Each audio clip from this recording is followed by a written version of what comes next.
রাধে রাধে বন্ধুরা, সুপ্রভাত সকলকে। কেমন আছো তোমরা সবাই? আমাদের গল্পকথার নতুন আরও একটি ভিডিওতে তোমাদের সকলকে জানাই স্বাগতম। আশা করছি সকলে খুব ভালো আছো, সুস্থ আছো, আর আমরাও ভালো আছি। তবে আমার চোখ মুখের অবস্থা দেখো কি হয়ে গেছে। মানে লাস্ট 3-4 দিন যা গেছে না এই জ্বর জ্বর করে আমার সাথে, আমি তো মনে হয় লাস্ট 2 দিন ঠিকঠাক করে মাথা পর্যন্ত আঁচড়াইনি। মা ওই আঁচড়ে দিচ্ছিল ওই অবধি, আর সারা দিন রাত একভাবে তো শুয়েই আছি। মানে কি হচ্ছে বলো তো, উঠে বসলেই না খানিকক্ষণ বাদে এত শরীরটা টায়ার্ড লাগছে, আবার শুয়ে পড়তে হচ্ছে। তো এইভাবেই কিন্তু লাস্ট 2-3 দিন চলেছে। তারপর গতকাল রাতে মার ওখান থেকে বাড়ি চলে এসেছি। মা তো বলতে পারো একদম ঠেসে ঠুসে খাইয়ে গায়ে জোর করে দিয়েছে। তারপরেই বাড়ি এসেছি, যখন একটুখানি নিজেকে স্টেবল লেগেছে তখনই বাড়ি এসেছি। কি গতকাল রাতে বাড়ি এসেছি, গতকাল তো বৃহস্পতিবার ছিল, আর আজকে হচ্ছে শুক্রবারের সকাল, আর ঘড়িতে এখন বাজে হচ্ছে সকাল 6টা। কারণ কৌশিকের তো অফিস, লেট করে ঘুমালে মানে উঠলে তো আর হবে না। আর জানো, গত 2 দিন ঘুম থেকে উঠেছি, একদিনকে উঠেছি হচ্ছে 8টা, আর একদিনকে উঠেছি 8:30। মানে মার কাছে গেলেই এগুলো সম্ভব, বাড়ি থাকলে 8টা 8:30টায় ঘুম থেকে ওঠা কখনোই সম্ভব না। আর তোমরা অনেকেই জিজ্ঞেস করছো আমার শরীর এখন কেমন আছে। আমার শরীর বলতে পারো জ্বর একদমই নেই, প্রচণ্ড উইক লাগছে, আর তার সাথে না কাশিটা অল্প অল্প রয়েছে। আর এর মধ্যে জানো তো আমাদের এখানে আবার বৃষ্টি শুরু হয়ে গেছে। দেখো আমি এখন যখন ভয়েস দিচ্ছি তোমরা এখনও ব্যাকগ্রাউন্ডে বৃষ্টির আওয়াজ পাবে। বাইরেতে একদম মানে মুষলধারে সাদা হয়ে বৃষ্টি হচ্ছে, তার মধ্যে কারেন্ট চলে গেছে। মানে সব মিলিয়ে খুব বিশ্রী অবস্থা বাড়ির মধ্যে এখন। তো দেখলাম ভিডিওটা যতক্ষণ রেডি করেই ফেলেছি, তাহলে ভয়েসটা দিয়ে তোমাদের সাথে শেয়ার করেও দিই। তো আজকে সকালবেলা উঠেই যেরকম সেই আগে কাজ করতাম ঠিক সেইভাবে লেগে পড়েছি। আর এদিকে দেখো, কৌশিক এই গাছটাতে অতিরিক্ত জল দিয়ে ফেলে গাছটা মারা গেছে।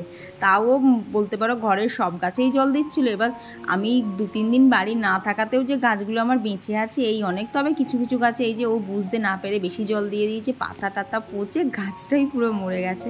তবে যেহেতু স্পাইডার প্ল্যান্ট ওরকম হয়েছে, আমার তাতে কোনো দুঃখ নেই, কারণ আমার কাছে অনেক বেবি প্ল্যান্ট আছে, চাইলেই আবার বসিয়ে দিতে পারবো। তো এইদিকে সকালবেলা দেখো উঠে ঘরের দরজা জানলা সমস্ত কিছু খুলে ঘরটাকে আগে ফ্রেশ করতে হবে, নাহলে ঘরের তো জানলা দরজা সবসময় বন্ধই থাকছিল। আর বললাম না আমি মানে উঠে দাঁড়াতে পারছি না, দাঁড়ালেই বসে পড়ছি। দেখো ব্রাশ করতে করতে আজকে বসেও পড়েছি। তো এরই মধ্যে কৌশিকও উঠে পড়েছে, তো ও আমার হাতে হাতে টুকটাক একটু কাজ করবে, তো সেই জন্য ও আজকে তাড়াতাড়ি উঠে পড়েছে। তো এদিকে দেখো গতকাল রাতে বাড়ি এসে আগে বাঁধাকপি কেটে রেখেছিলাম, মানে আজকে সকালবেলা বাঁধাকপি করবো, আর ওদিকে তো ভাত তো করতেই হবে। মানে 2-3 দিন ছুটি নেওয়ার পর দেখবে যেন কাজ করতে আরও আলস্যি লাগে। ভালোই লাগছিল না সকালবেলা উঠে, মানে কোনটার পর কোনটা করব সব না মাথার মধ্যে জট পাকিয়ে যাচ্ছে।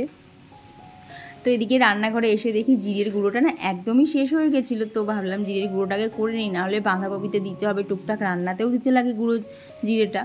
তো সেই জন্য দেখলাম না করা থাকলে না মানে হটনট খুব অসুবিধা হয়ে যাবে, কারণ কড়াটায় একবার রান্না করা শুরু হয়ে গেলে না তখন না এইভাবে আর ড্রাই রোস্ট করা যায় না। তো আগে ভাগেই করে নিলাম, নিয়ে এখানে এখন বসিয়ে দিচ্ছি হচ্ছে বাঁধাকপি।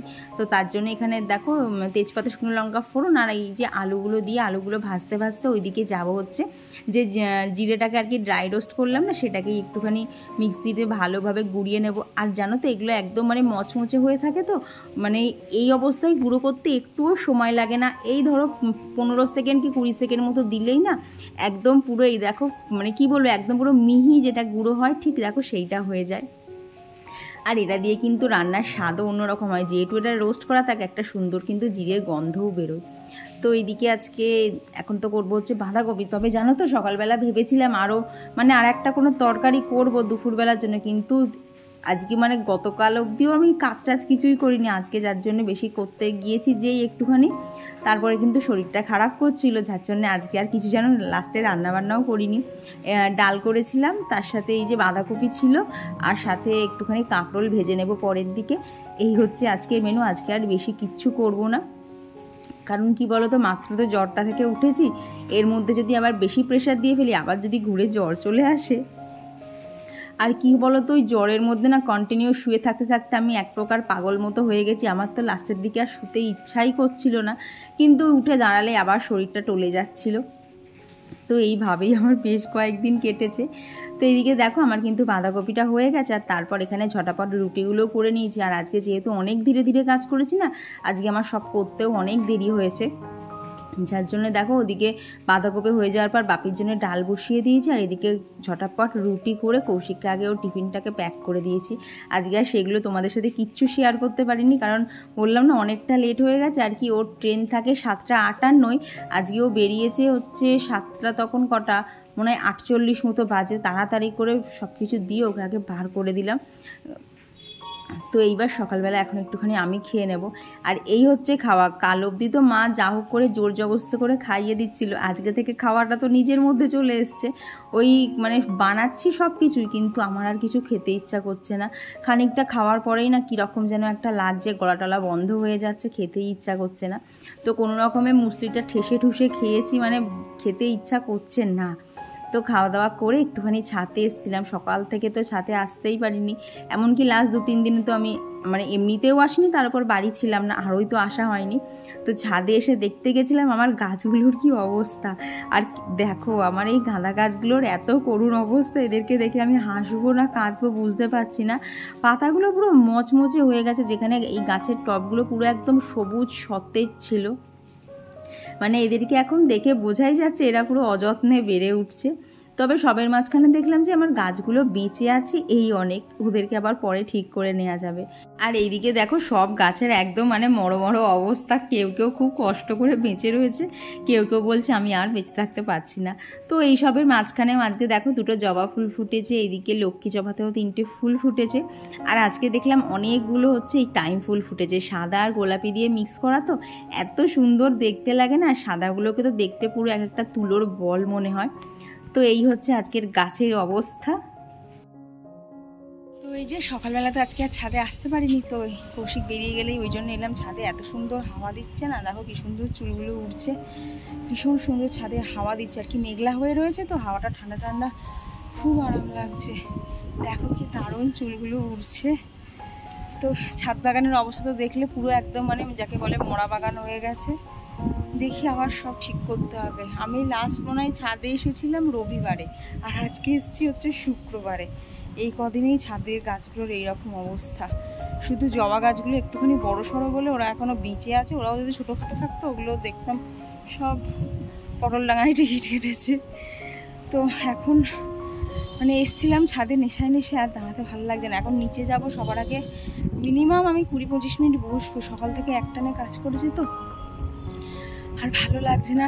এবার মনে হচ্ছে একটুখানি শোয়া বসার দরকার। মানে শরীরটা বলতে গেলে কি বলো তো, জ্বর আর নেই, বাট ওষুধের যে মানে ওই অ্যান্টিবায়োটিক খেয়ে নিয়ে একটা যে উইকনেস থাকে না, সেটা প্রচণ্ড পরিমাণে রয়েছে। তো দেখছি কতটা কি আজকে কাজ করতে পারি। বেশি জোর করে কাজ একদমই করব না, ঠিক যেটুকু শরীরে সইবে এখন সেইটুকুই করব। করে করে একদম শরীর ফিট হবে, দেন আবার ভারী কাজ মানে এদিক ওদিকের এক্সট্রা কাজগুলোকে দেখা যাবে। আর আকাশ তো মেঘলা রয়েছে, দেখা যাক বৃষ্টি হয় কি হয় না। তো চল নিচে যাই, ভালো লাগছে না, একটু নিচে গিয়ে বসি। আর নিচে এসে না প্রায় আধ ঘন্টা মতো শুয়েছিলাম, তারপরে দেখছি আস্তে আস্তে সময় তো বেড়েই যাচ্ছে। তো এইবার ঝটাপট উঠে এইবার সমস্ত কাজগুলো শুরু করেছি। আর এই যে চেয়ারে জামা কাপড়গুলো দেখছো না, এগুলো হচ্ছে রবিবারের কাঁচা জামা কাপড়। তো রবিবার মানে বিকেলের পর থেকেই তো আমার জ্বর এসে গেছিলো, তাই রবি সোম মঙ্গল বুধ বৃহস্পতি একদিনও এগুলো গোছানো হয়নি। আজকে শুক্রবারের সকাল, আজকে দেখলাম সবার আগে এগুলোকে গোছানোর দরকার, কারণ আমি আর জাস্ট নিতে পারছি না। মানে চারিদিকগুলো এত অগোছালো হয়ে রয়েছে। দাঁড়াও তোমাদের সাথে একটু একটু করে সবই শেয়ার করব। আমার গত ভিডিওতে সুমনাকর মিউজিক্যাল থেকে দিদিভাই কমেন্ট করেছে, অফিস থেকে ফিরতে এখন বেশি দেরি হলেও তোমার ভিডিও দেখতে ভুলি না, কড়াই চিকেনটা খুব সুন্দর হয়েছে, শরীরের আগে খেয়াল রেখো। থ্যাংক ইউ দিদিভাই। আর শরীরের খেয়াল হ্যাঁ রাখছি, তো যার জন্য না এখন করে ভাবছি যতদিন না শরীরটা একদম ঠিকঠাক হবে, এক একদিন না তোমাদের সাথে একটুখানি ভিডিওটা হয়তো ছোটও হয়ে যাবে, কারণ কতটা কি শ্যুট করতে পারবো সকালবেলা করে উঠে আমি না নিজেও বুঝতে পারছি না। শরীর ভালো লাগলে শ্যুট করব, না হলে রেস্ট নিয়ে নেব, কারণ একদম সুস্থ না হলে তো শরীর খারাপ চলতেই থাকবে। তো এইভাবেই এখন করছি, দেখি কতদূর কি হয়। আর গত ভিডিওতে কমেন্ট করেছিল এমডি মানিক আইডি থেকে দিদিভাই, তো দিদিভাই লিখেছে কিছুদিন হলো তোমার ভিডিও দেখা হয় না, মনটা ভালো ছিল না তাই দেখতে পারিনি, তবে এখন থেকে প্রতিদিন দেখবো। ঠিক আছে গো, মাঝে মধ্যে মানুষের তো একটু মন খারাপ হতেই পারে, নিজেদের মতো সময় কাটাতেই ইচ্ছা করে। ঠিক আছে গো, তবে মাঝে মধ্যে হলেও একটু একটু কমেন্ট করো, তাহলে আমার খুব ভালো লাগবে। তো এখানে বেশ কিছু জামা কাপড় ছিল, সেগুলোকে গোছানো হয়ে গেছে, দিয়ে এইবার জায়গার জিনিসপত্র সব জায়গায় ঢোকাতে হবে, না হলে না চারিদিকে না ঘরটা কেমন যেন আগোছালো হয়ে রয়েছে। আর গত ভিডিওতে কমেন্ট করেছিল স্বপ্ন আইডি থেকে একজন দিদিভাই, তো দিদিভাই লিখেছে এখন কেমন আছে তোমার শরীর? আমার শরীর এখন একদম ঠিক আছে। আর কমেন্ট করেছিল সুমিত্রা দিয়ে দিদিভাই, তো দিদিভাই লিখেছে ভিডিও লাস্টে তোমাকে এইভাবে দেখে খুব কষ্ট লাগছিল। কি করবো বলো, দেখো জ্বর হলে সবারই চোখ মুখ ওই রকম হয়ে যায়। আমার তো পুরো চোখ মুখ একদম মানে ফুলে ফুলে গেছে, কারণ দুদিন ধরে তো মার কাছে ছিলাম আর মা জ্বর বলে কোনো কাজও করতে দেয়নি, শুধু খেয়েছি আর ঘুমিয়েছি, যার জন্য আজকে সকালবেলা উঠে দেখি চোখ মুখ পুরো একদম ফোলা ফোলা লাগছে। আর কমেন্ট করেছিল ববিত্রা রুদ্র আন্টি। আর কমেন্ট করেছিল ডেইলি লাইফস্টাইল থেকে দিদিভাই, তো দিদিভাই লিখেছে নতুন বন্ধু হলাম, খুব সুন্দর ভিডিও তোমার, থ্যাংক ইউ। আর কমেন্ট করেছিল মূল লাইফস্টাইল থেকে দিদিভাই, তো দিদিভাই লিখেছে একটু করে রেস্ট নাও, একা হাতে এত কাজ করো, তাড়াতাড়ি সুস্থ হয়ে যাও। হ্যাঁ গো, আমি ওটাই করছি, একটু একটু করে রেস্ট নিচ্ছি, একটু একটু করে কাজ করছি, বেশি প্রেশার শরীরে একদম দিচ্ছি না, না হলে যদি আবার ঘুরে শরীর খারাপ হয়ে যায় তখন আবার সব দিকে এরম উল্টে পড়ে থাকবে। এইবার দেখো 3-4 দিন যে পরিষ্কার করিনি, দেখেছো র্যাকের আমার মানে এই দিকে তাকগুলোর কি অবস্থা হয়েছে, মানে হাত দিলে ধুলো হয়ে যাচ্ছে, এদিকে তো পাউডার দেখেছো পুরো গুঁড়ো গুঁড়ো পুরো ভরে গেছে। আর দেখো যেই না শোপিসগুলো তুলেছি, দেখো ঠিক গাড়ির কাঁচের ওপর এইরকম ধুলো পড়ে পড়ে থাকে না, ঠিক আমার ঘরের মধ্যে এখন এইরকম ধুলো হয়ে গেছে। এই জন্যই আমাকে 1-2 দিন অন্তর অন্তরই পরিষ্কার করতে হয়, পরিষ্কার না করলে আর কি 2-3 দিন ফেলে রাখলেই না এই রকম ময়লা জমে যায়। তো এখন এই দিকটা আগে সমস্তটা পরিষ্কার করব, না হলে কি বলো তো এইখানটাতে ধরো ক্রিমগুলো থাকে, আমার গাছপালাগুলোকে দেখতে আসে 2-3 বার করে, ওই তখন যদি চোখের সামনে ধুলো পড়ে না খুব রাগ হয়ে যাবে। তো সেই জন্যে ভাবলাম আগে এই দিকটা থেকেই পরিষ্কার শুরু করি, যদিও আজকে পুরো ঘর পরিষ্কার করব না, ঠিক যেটুকু করলে আমার শরীরে কোনো কষ্ট হবে না ঠিক সেইটুকুই করব। মানে এখন করে না প্রত্যেক দিন অল্প অল্প করে প্রত্যেকটা জায়গা ভালো করে ডাস্টিং করে নেবো, কারণ আমার তো ডেলি বেসিসে করা অভ্যেস তোমরা জানোই, তাই চারিদিকে খুব একটা বেশি ময়লা জমে না। কিন্তু এইবার এই জ্বরের কারণে গ্যাপ যাওয়ার পরে না চারিদিকে একটু বেশিই ময়লা পড়ে গেছে, তাই একদিনে পরিষ্কার করতে গেলে না খুব কষ্ট হয়ে যাবে, তাই ভাগে ভাগে করছি। আর গত ভিডিওতে কমেন্ট করেছিল দীপর্ণা, জিনিয়া রয়, উমা রোশনি আইডি থেকে দিদিভাই। আর কমেন্ট করেছিল পূজা মালিক দিদিভাই। আর কমেন্ট করেছিল সম্পাদে দিদিভাই, তো দিদিভাই লিখেছে এখন ভালো আছে তো, আগে সুস্থ হও তারপর কাজ হবে। হ্যাঁ সেটা বলতে পারো, আমি জ্বর কমিয়েই ওই জন্যে মার কাছ থেকে এসেছি, জ্বর না কমলে এখন অবধি আসতাম না। আর দেখো একদম যদি আমি মনে করি একদম ফুলফিল সুস্থ হবো সেটা তো আর সম্ভব না, কারণ সেটার জন্য তাহলে আরও সময় লাগবে, আর সেটা আর আমার হাতে নেই, আমাকে বাড়িতে আসতেই হবে, নাহলে কৌশিকের ঠিকঠাক খাওয়া হচ্ছিল না, ওর ঠিকঠাক মানে অফিসে যাচ্ছিল ওই হয় খেয়ে যাচ্ছে না এই না খেয়ে চলে যাচ্ছে, এইরকমই চলছিল। তো সেসব আর আমার দেখতে ভালো লাগছিল না, তাই শরীরটা একটুখানি উইক থাকলেও এই অল্প অল্প করে কাজ করবো, করতে করতে ঠিক মানে একদম ঠিক আগের মতো হয়ে যাব। আর কমেন্ট করেছিল বৈশালী নাথ দিদিভাই, তো দিদিভাই লিখেছে তাড়াতাড়ি সুস্থ হয়ে ওঠো, আমারও খুব শরীর খারাপ, মুখের ভিতরে জ্বরের জন্য অ্যালার্জি উঠেছে। হ্যাঁ গো আমি এটা জানি, এটা আমার হয় না, কৌশিকের খুব হয়, জ্বর হলেই না মুখের ভেতরে হয় না, ওই মুখের সাইড দিয়ে না কী সব দানা দানা বেরোয়, আর সেগুলোতে বলে ওর তো প্রচণ্ড জ্বালা পোড়া দেয়, বোরোলিন দিয়ে দিয়ে কমায়, তবে মুখের ভেতরে তো আর বোরোলিন দেওয়া যাবে না, তবে যদি এটা ওষুধ খেয়ে কমে তাহলে একটু ওষুধ খেয়ে নিও, না হলে না মুখের ভেতরে তো কিছু না হলে খেতে গেলেই জ্বালা পোড়া দেবে। আর কমেন্ট করেছিল সুচরিতা মণ্ডল দিদিভাই, চৈতালি আরসি থেকে চৈতালি দিদিভাই। আর কমেন্ট করেছিল পূর্ণিমা মণ্ডল দিদিভাই। আর বেঙ্গলি ব্লগার অয়ন আইডি থেকে কমেন্ট করেছে নিউ ফ্রেন্ড, আশা রাখছি আপনিও আমার বন্ধু হয়ে যাবেন। হ্যাঁ গো এই ইউটিউব প্ল্যাটফর্মটাতে সবাই সবার আমরা বন্ধু। আর কমেন্ট করেছিল লোপামুদ্রা দি, তো দিদিভাই লিখেছে আমি লোপামুদ্রা দিদি। হ্যাঁ গো দিদিভাই তোমার ফটোটা দেখে এইবার চিনতে পেরেছি, আমি প্রথমে না ছোট্ট করে দেখেছিলাম, তো পরে জুম করে দেখেছি, তারপরে মানে বুঝতে পেরেছি। আর লিখেছে কৌশিকের জুতোটা খুব ভালো হয়েছে। হ্যাঁ সে আর বলতে, জুতো তো কিনবেই না, ওই জুতোটা ছিঁড়ে ঝুলে পড়ে যাচ্ছে তবু নতুন জুতো কিনবে না, লাস্টে সেই দিনকে বলতে পারো ওই জন্য আমি জ্বরের মধ্যে গেছি যে আমার জ্বর আসুক যাই আসুক তোমার জুতো না কিনে আমি বাড়ি ঢুকবই না, এইভাবে জোরজবস্তি করে ওকে জুতোটা কিনিয়েছি। আর কমেন্ট করেছিল DSA আইডি থেকে একজন দিদিভাই, তো দিদিভাই লিখেছে যে আমাকে চিনতে পেরেছো? না গো দিদিভাই একদমই আমি চিনতে পারিনি, আর তোমার প্রোফাইলের ফটোটাও কিরম না কালচে কালচে, আমি একদমই বুঝতে পারিনি কেউ, তো তুমি কে একটুখানি প্লিজ মেনশান করে দিও। আর কমেন্ট করেছিল প্রিয়া পাচাল আইডি থেকে, তো ও লিখেছে তোমাকে সুস্থ দেখে খুব ভালো লাগছে গো, খুব ভালো থেকো সুস্থ থেকো। তবে সত্যি কথা বলতে আগের দিনের যে ভিডিওটা দেখেছে ওটা হচ্ছে সেই রবিবারের ভিডিও, তখনও কিন্তু জ্বর কমেনি, মানে জ্বর আসেনি, তো তো সেই জন্যেই আগের ভিডিওটা একদম নর্মাল ছিল। তবে আজকের ভিডিওটা হচ্ছে জ্বর কমার পরের ভিডিও, যার জন্য দেখো ঘরদোর থেকে শুরু করে সমস্ত কিছু ভালো করে পরিষ্কার করতে হচ্ছে। হ্যাঁ, একটুখানি কষ্ট হচ্ছিল, কিন্তু কি বলতো মানে একার সংসারে এই যে আমি যেহেতু নোংরা মানে অগোছালো থাকতে পারি না, তাই কষ্ট একটুখানি হলেও সমস্ত কাজ করে নিতে হচ্ছে। আর কমেন্ট করেছিল রাখি পাল দিদিভাই। তো দিদিভাই লিখেছে, এখন তুমি কেমন আছো আর নিজের একটু যত্ন নিও। হ্যাঁ গো, ওইটাই হয়ে ওঠে না। যখন অসুস্থ হই তখন একটুখানি যত্ন নেই, দিয়ে আবার যে সুস্থ হয়ে যায় তখন আবার আগের ফর্মে ফিরে আসি। তখন মনে হয় থাক, আর দরকার নেই, আগে সব দিক গুছিয়ে পরিষ্কার সুন্দর করে রাখি, সেটা দেখলেও যেন একটা চোখের শান্তি লাগে।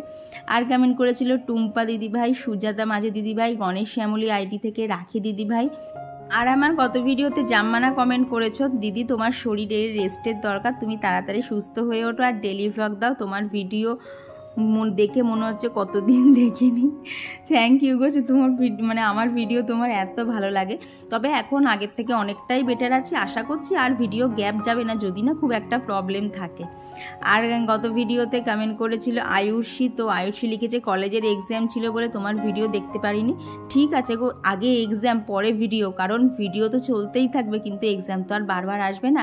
আর তোমার এক্সাম কেমন হয়েছে অবশ্যই জানিও, আর কিসের এক্সাম দিয়েছো সেটাও কিন্তু একটু বলো, আসলে আমি তো জানি না। আর কমেন্ট করেছিল তনুশ্রী মুখার্জি দিদিভাই। তো দিদিভাই লিখেছে তুমি এখন কেমন আছো, এখন আগের থেকে অনেক ভালো আছি গো। আর কমেন্ট করেছিল রাখি মণ্ডল দিদিভাই, সুরভিদি। আর কমেন্ট করেছিল রিচা দাশগুপ্ত। তো দিদিভাই লিখেছে দিদি যখন তুমি অনেক বড় ইউটিউবার হয়ে যাবে তখন এইভাবেই কমেন্টে রিপ্লাই দিতে ভুলো না যেন। না গো না, একদমই না, সে আমি যত বড়ই হয়ে যাক না কেন, আমার মানে চ্যানেলের শুরুর থেকে যারা আছে তাদেরকে আমি কখনোই কষ্ট দেব না।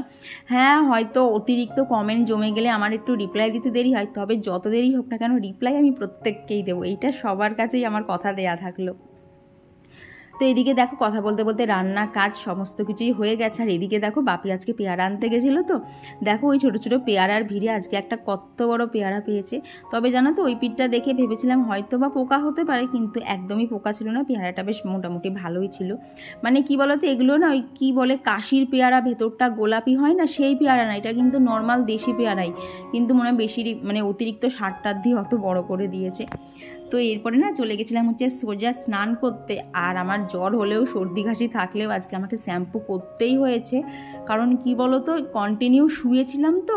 আর তার মধ্যে মা ওই মানে অমৃতাঞ্জন বলো, চোখে মুখে তেল দেয়া, তারপরে বারবার করে গিয়ে মাথায় জল পট্টি দেয়া, তারপরে জল দিয়ে মাথাটাকে ধোয়া, এইসব চলছিল। তো জ্বরের মাঝখানে এত চুল আটা হয়েছিল না, তার থেকেও বড় কথা এত মুঠো মুঠো চুল উঠে যাচ্ছিল। তো যার জন্যে আজকে মাথাটাকে ভালো করে শ্যাম্পু করে সবার আগে পরিষ্কার করেছি। আর ওই অত আঠা ছিল তো মাথাটাও কেমন ভার লাগছিল। তবে জানো তো এখন শ্যাম্পু করে এখন অনেকটাই ফ্রেশ লাগছে। এই কদিন তো ঠিকঠাক করে স্নানও করি না, আজ প্রায় 3 দিন বাদে ভালোভাবে স্নান করেছি। এই কদিন তো মা কোনো মতেই গায়ে বেশি জল ঢালতে দিচ্ছিল না, মা শুধু বলছিল এক মগ জল ঢেলেই উঠাই, বেশি স্নান করবি না আবার জ্বর এসে যাবে। তো তারপরে দেখো স্নান সেরে এখানে পুজো দিয়ে নিয়েছি। আর আজকে বেশি ফুল টুল কিছুই ছিল না, গাছেও সেরকম ফোটেনি, তাই যেটুকু যে অল্পটা অল্প ফুল ছিল সেই দিয়েই এখানে রাধা মাধবের সমস্ত ঠাকুরের পুজো দিয়ে নিয়েছি। আজকে আর সেরকম ভালোভাবে সাজানো হয়নি। তারপর খাওয়া দাওয়া কমপ্লিট করে উপরে আস্তে আস্তে এই দেখো এরকম মুষলধারে বৃষ্টি চলে এলো। এই ঠান্ডা গরমের জন্য আমাদের দেখবে প্রত্যেকের বাড়িতেই কারোর না কারোর একটা টাইমে মানে সর্দি কাশি জ্বর এইগুলো কিন্তু লেগেই রয়েছে, কমার কোনো সিন নেই, একজনের কমলে আর একজনের হয়ে যাচ্ছে। তো এইখানে দেখো গাছগুলোতে এত ছাট এসছে, মানে প্রচণ্ড জোরে বৃষ্টি হচ্ছিল। তো সেই জন্য না যে স্পাইরাল প্ল্যান্ট গাছটা ছিল ওটাকে আবার জানলায় তুলে দিয়েছিলাম যাতে ও একটুখানি বৃষ্টির জল পেয়ে যায়। তো এরপর কোনো দিকে তাকানো না, টানা একটা ঘুম দিয়েছি। তারপর নিচে গিয়ে সন্ধে টন্ধে দিয়ে এই যে এখন একটুখানি স্ন্যাক্স নিয়ে নিয়েছি। নিয়ে আজকে না সিনেমা দেখতে ইচ্ছা করলো না, আজকে না সেই ছোটোবেলার মতো বসে বসে না এখানে মিস্টার বিন দেখছিলাম। তোমাদের কার কার মিস্টার বিন পছন্দ আমাকে অবশ্যই জানিও। তো আমার তো ভীষণ ভালো লাগে, মানে এখনও বড় হয়ে গিয়েও আমার যেন কার্টুন দেখার নেশা যায় না। স্পেশালি মানে মিস্টার বিনের এই হাস্যকর মোমেন্টগুলো দেখতে এত ভালো লাগে না কি বলবো। তো তোমরা কার কারা এখনও মিস্টার বিন দেখো অবশ্যই কিন্তু কমেন্ট করে জানিও। আমার তো যেমন মিস্টার বিন পছন্দ তেমন গোপাল ভাঁড়, মানে এগুলোকে না দেখলে যেন আমার মনে হয় না দিনটা ঠিকঠাক গেছে। তো চলো পরে দেখা হচ্ছে। তো খাওয়া দাওয়া কমপ্লিট করে ঘরে চলে এলাম। মানে কি বলো তো, সময় চলে যাচ্ছে কিন্তু ভিডিও করার মতো ক্ষমতা হচ্ছে না। এখনও দেখো কথা বলছি, আমার চোখগুলো বন্ধ হয়ে যাচ্ছে, শুধু মনে হচ্ছে ঘুমিয়ে পড়ি। কিন্তু কি হচ্ছে, ধরো এখন চোখটা বন্ধ হয়ে যাচ্ছে তো, মানে ঘুম ঘুম পাচ্ছে, কিন্তু এক্ষুনি শুয়ে পড়ি, এখনও আমার আধ ঘন্টার আগে কোনো ঘুম আসবে না। তো বাজে হচ্ছে 11টা 5, সমস্ত কাজ শেষ। তো চলো আজকের ভিডিওটা এইখানেই রাখছি। আজকের দিনটা এইভাবেই কাটলো, সারাদিন ঢুলতেই আমার কেটেছে। তো তোমাদের ভিডিওটা কেমন লাগলো অবশ্যই জানিও, ভালো লাগলে একটা লাইক করে দিও। তো চলো আজকের জন্য টাটা।